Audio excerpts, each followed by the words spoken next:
En The Lost Canvas, el linaje de los Caballeros de Oro es simplemente épico. Todos ellos tienen grandes hazañas y desenlaces muy emocionantes. Por eso hoy, les voy a mostrar las muertes y finales más impresionantes y emocionantes de los 15 Caballeros de Oro más destacados de la saga The Lost Canvas. Hola caballeros y amazonas, sean muy bienvenidos al canal Siempre Quis Saber. Yo soy Wesley, y en el video de hoy, les voy a contar cómo fue el final de cada uno de los caballeros de The Lost Canvas.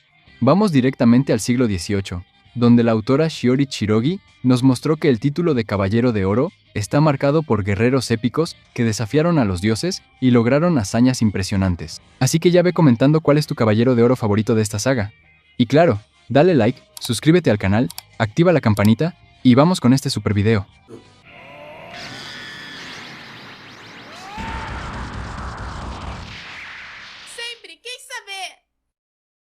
Número 1. Albafica de Piscis.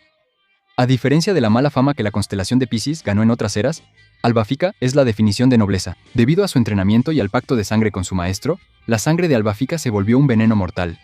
Por eso, él vivía aislado, temiendo herir a cualquier persona con su toque. Cuando Minos de Grifo, uno de los 3 jueces del infierno, avanza con sus tropas para destruir el santuario, Albafica es la primera línea de defensa. La batalla es brutal. Minos usa su marioneta cósmica para romper los huesos de Albafica. Se burla de la belleza del caballero. Sin embargo, la verdadera fuerza de Piscis reside en su resiliencia. Incluso con el cuerpo completamente dislocado y destrozado, Albafica regresa al campo de batalla. Él utiliza su propia sangre venenosa en la técnica espinas carmesí como distracción, y en un movimiento genial y fatal, clava una rosa blanca empapada con su sangre letal directamente en el cuerpo de Minos. Albafica muere poco después, en los brazos de Xion, finalmente en paz por haber protegido la aldea de Rodorio, y por poder, en sus últimos segundos de vida, admirar la belleza de las rosas, sin el peso de su propio veneno. Número 2. Asgard de Tauro. Conocido por muchos como Aldebarán, título que adoptó en homenaje a la estrella alfa de la constelación de Tauro, Asgard era un hombre de gran corazón, tutor de varios huérfanos y discípulos, quienes lo veían como una figura paterna. Después de una lucha colosal y extenuante contra Cagarro de Venu, donde Asgard perdonó la vida del espectro al ver bondad en él, el Tauro quedó gravemente herido. Aprovechando su estado debilitado, el inframundo envía asesinos sigilosos al santuario, los espectros Kilby de Dullahan y Wimber de Murciélago. Ellos tenían la misión de asesinar a Tema de Pegaso, y Asgard, incluso con las heridas abiertas y con los tímpanos reventados para no sucumbir al ataque sonoro de Wimber, se levanta como una muralla. Él derrota a Wimber y en un último esfuerzo heroico, utiliza la devastadora supernova titánica para obliterar a Kilby. El impacto del golpe es tan violento que él muere de pie, asegurando la supervivencia de Tema y manteniendo su promesa de proteger el futuro de la humanidad. Número 3. Asmita de Virgo. Asmita es el hombre más cercano a Dios en esta era. Ciego de nacimiento, él no veía el mundo con los ojos físicos, sino a través del flujo del cosmos. Al principio, Asmita cuestionaba la validez de la lucha de Atena, llegando a poner a prueba la determinación de Tema en el inframundo. El gran giro de la guerra ocurre gracias a él. Los espectros de Hades eran inmortales. Cada vez que morían, el cosmos del emperador del infierno los resucitaba.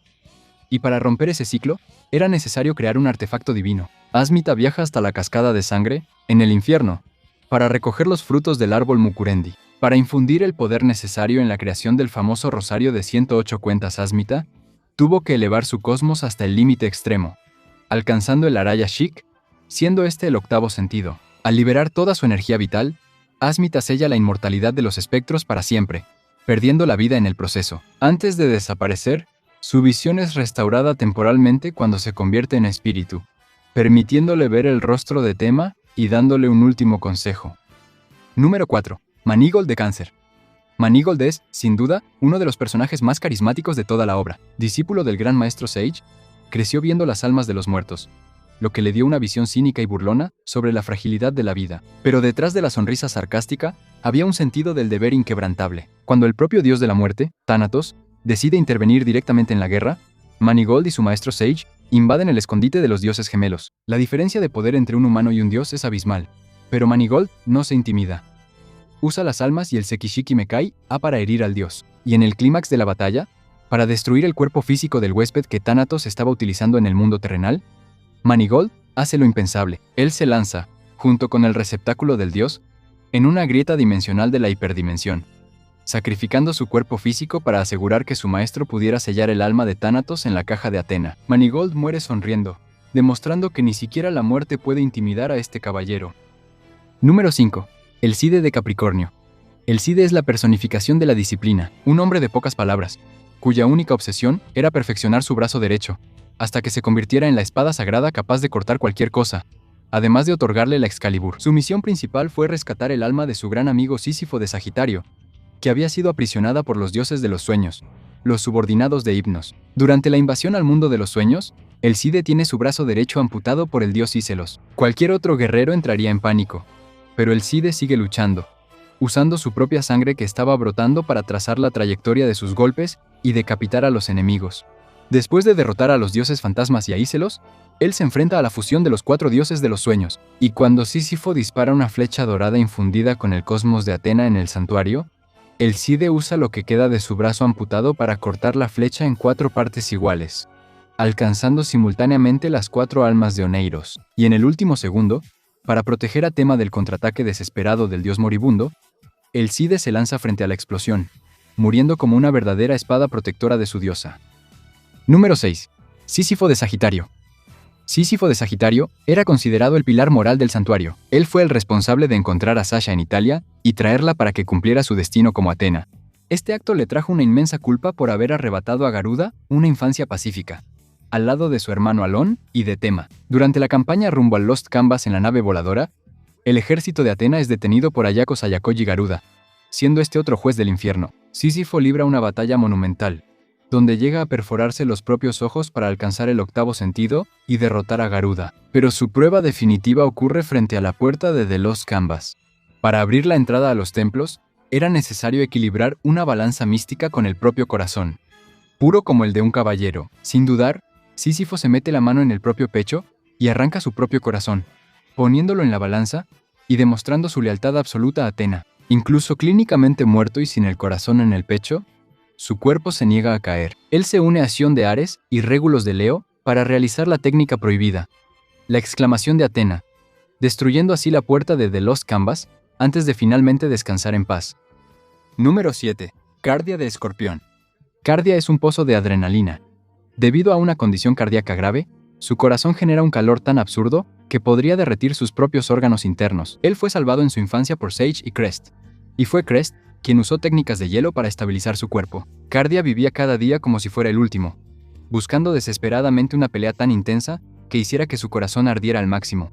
Él encuentra a su oponente, en Radamante de Wyvern, durante una misión crucial en la ciudad submarina de Atlántida, para obtener el legado de Poseidón. Radamantes, con su lealtad ciega a Hades, es el reflejo perfecto para la furia de Cardia. El escorpión utiliza su versión más peligrosa de su técnica, la aguja escarlata cataquil y la Antares cataquil. Esa técnica inyecta el calor febril de su propio corazón directamente en la circulación de Radamantes. Y en el golpe final, la Antares cataquil incendia el pecho del juez del infierno, y Cardia sucumbe al calor extremo generado por su propio cuerpo. Pero cumple su objetivo. Con sus últimas fuerzas, todavía logra salvar a Uniti, el príncipe de Blugrat, llevándolo de regreso a la superficie antes de fallecer. Número 8. Degeu de Acuario. Degeu es lo opuesto a Cardia. Intelectual, calmado y extremadamente estratégico, pasó gran parte de su vida estudiando en la biblioteca del santuario y en las tierras heladas de Blugrat. Acompaña a Cardia hasta Atlántida, debido a su conexión personal con el lugar. Es amigo de la infancia de Uniti y de su hermana, Serafina, y al llegar allí, Degeu descubre que Serafina había fallecido y que Uniti, en un acto de desesperación para salvar a su pueblo, intentó usar el cuerpo de su hermana como receptáculo para el alma del dios Poseidón. Sin embargo, el poder del emperador de los mares se sale de control, amenazando con desatar un diluvio que destruiría todo el planeta. Y para contener la furia divina y honrar la memoria de su amiga, Degeu toma una decisión drástica. Él utiliza todo su cosmos para alcanzar el cero absoluto y conjurar una versión gigantesca del ataúd de hielo. Degeu se congela a sí mismo junto con toda la ciudad ancestral de Atlántida y el cuerpo de Serafina, creando así una barrera eterna que sella el poder de Poseidón de una vez por todas. Número 9. Regulus de Leo. Regulus es el caballero de oro más joven de esta generación. Hijo del legendario Hila de Leo, posee un talento asombroso y la habilidad de analizar, comprender y copiar instantáneamente cualquier técnica de combate solo con observarla. En Lost Canvas, se reencuentra con Radamantis de Wyvern, quien ahora ha recibido la sangre divina del propio Hades y se ha transformado en una criatura semidivina de poder inconmensurable. La pelea es una demostración de evolución a un ritmo alucinante. Y, para superar el poder de un dios, el joven Regulus lo ejecuta solo. El clamor del zodiaco. Una técnica increíble que combina el cosmos y los golpes de todas las 12 constelaciones doradas simultáneamente. El poder es tan colosal que el cuerpo joven e inmaduro de Regulus no resiste la presión física y se desintegra. Pero la muerte no fue el final para el león. Libre de las ataduras del cuerpo físico, el alma de Regulus se fusiona completamente con la naturaleza y con el flujo del mundo, alcanzando el mismo nivel espiritual que su padre, y entonces lanza el último golpe intangible, destruyendo el corazón divino de Radamantis, antes de desaparecer en el viento. Número 10. Defteros de Géminis. Defteros pasó la mayor parte de su vida a la sombra de su hermano gemelo Astros, considerado una estrella de la desgracia. Fue obligado a usar una máscara de hierro y a vivir escondido en el santuario, observando el brillo de su hermano, y más tarde se aisló en la isla de Canon, siendo temido como un demonio devorador de hombres, donde entrenó a Tenma para dominar el séptimo sentido. Y su entrada en la Guerra Santa ocurre cuando decide que es hora de corregir los errores del pasado. Viaja hasta el Lost Canvas para confrontar a su hermano Astros, quien había sido resucitado por Hades como el guardián del templo de Marte. La lucha entre los gemelos es un choque titánico de explosiones galácticas. Defteros sabe que el alma de Astros fue corrompida en el pasado por una técnica mental. Y para liberar a su hermano de ese control maligno, Defteros elige sacrificar su propia vida. Él recibe el golpe fatal de Astros de forma calculada, permitiendo que su propia sangre y cosmos entren en contacto con su hermano. Y ese sacrificio destruye la ilusión y la oscuridad en el corazón de Astros, devolviéndole la cordura y la nobleza original. Número 11. Astros de Géminis. Con la muerte de Defteros, Astros recupera su conciencia y hereda la determinación de su hermano menor. Él se da cuenta de que toda su vida de traición y amargura fue manipulada desde el principio por Ioma de Mefistófeles, la reencarnación humana del dios del tiempo, Kairos, quien es el hermano de Cronos, y movido por un deseo ardiente de venganza y redención, Astros vuelve a vestir la armadura dorada de Géminis y desafía a Ioma. La lucha que sigue rompe las leyes de la física y del espacio-tiempo, donde Ioma utiliza técnicas terribles, como rebobinar el tiempo, para borrar la existencia de sus oponentes. Pero Astros logra evadir la técnica, debido a su estatus de muerto resucitado por el poder de Hades. Y utilizando la otra dimensión, Astros logra manipular el legendario Rosario de Asmita, dentro de la grieta dimensional, sellando así el componente inmortal del espectro dios Kairos. El cuerpo de Astros, que ya se estaba deshaciendo debido al fin del efecto del poder de Hades, se desmorona en polvo justo después de la victoria, y finalmente muere redimido y en paz con la memoria de su hermano. Número 12. Sión de Aries.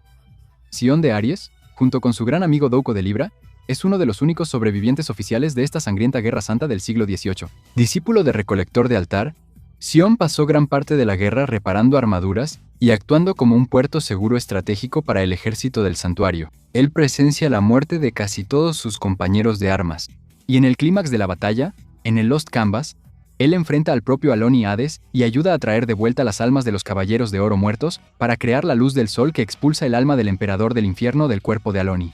Y después del fin del conflicto, la diosa Atena nombra a Sión como el nuevo gran maestro del santuario, y su misión era la más larga y dolorosa de todas: reconstruir el santuario desde cero, entrenar a la nueva generación de caballeros y gobernar con sabiduría durante los próximos 200 años. Y como bien sabemos, según la cronología clásica de la serie, Sión cumple su papel con maestría hasta el siglo XX, cuando encuentra su trágico final al ser traicionado y asesinado por la espalda por un joven caballero llamado Saga de Géminis que estaba corrompido. Número 13. Avenir de Yaris. La grandeza de The Lost Canvas no se limita solo a los 12 caballeros principales. La historia expande su lore al presentar guerreros de eras pasadas y generaciones anteriores a través de guías y flashbacks, mostrando todo el sacrificio de esos antiguos guerreros. Así que ahora les voy a mostrar algunos de ellos.